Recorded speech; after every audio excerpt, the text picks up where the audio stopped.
Welcome!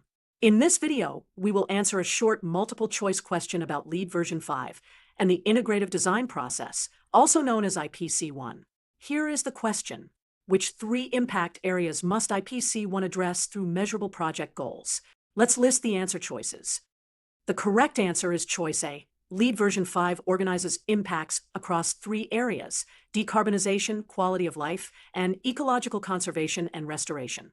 IPc1 requires measurable goals tied to each of these three areas, and those goals are incorporated into the owner's project requirements. Let's visualize the three impact areas as a simple diagram. Each block represents a required focus area for IPc1 measurable goals. Final takeaway. The three required impact areas for IPc1 measurable goals are decarbonization, quality of life, and ecological conservation and restoration. That's why the correct answer is A.